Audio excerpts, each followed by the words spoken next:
Hello, ladies and gentlemen, and welcome to today's home game for our three-time Super Bowl winning football team, the Kansas City Chiefs. For their amazing tight end, Travis Kelce, you would think that being there for two of those glamorous rings would be the highlight of his life. But today we're going to introduce a woman who is worth more than 10 of those rings to him. If you haven't guessed it by now, we're going to be filling our blank space in tonight's program talking about the one and only Taylor Swift. Tonight, we are going to tackle the life of this glamorous pop star by talking about the childhood that inspired her to become a 12-time Grammy-winning artist. Then we are going to shake it off into her 2016 disappearance. And lastly, we are going to answer the question of who she is now. Are you ready for it? Life for Taylor may not have always been as bejeweled as it is now, but you best believe she has always been surrounded by a loving and supportive fan base. According to Britannica.com, Taylor Swift was born on December 13th, 1989, and lived on a Christmas tree farm in Pennsylvania with her family. For the first 14 years of her life, until they packed it up and moved to Nashville, Tennessee, so she could pursue her dreams of becoming a country music star. Through all of her homes, Taylor has always been supported by all of her lovers, whether that be friends and family or romantic interests. Taylor has had it all growing up. Her biggest supporters, though, have always been her mom, Andrea Swift, her dad, Scott Swift, and her brother, Austin Swift. Taylor knew that she was destined to become a star, and she was willing to put her blood, sweat, and tears into it. By doing that, she found something better than revenge in all the friendships she made along the way, including that of hers with Selena Gomez and Blake Lively.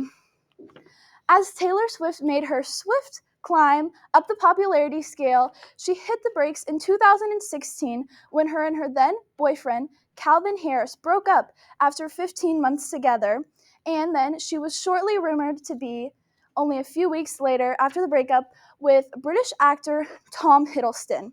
The media did not like this, and they accused Taylor of swapping boys depending on her era, and they were becoming fed up with her.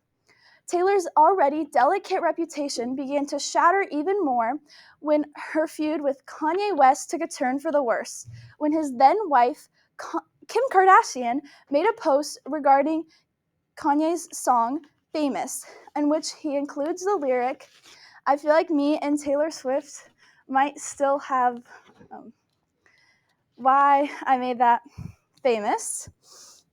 As you can assume, a lot of eyes were on Taylor Swift when this happened, and a lot of people were looking to see her response. She decided to keep it down low and try not to remain involved in the drama, but this proved her to be the foolish one when Kim Kardashian posted what seemed to be a video of Taylor and Kanye discussing her role on the song.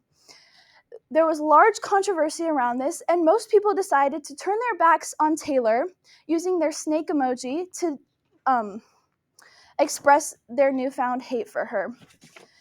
Taylor was becoming the anti-hero in this debate.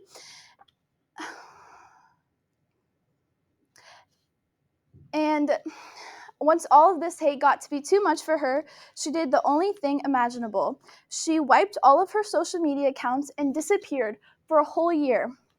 She talks about this in her Netflix documentary, Miss Americana, where she gives the quote, "No one physically saw me for a whole year."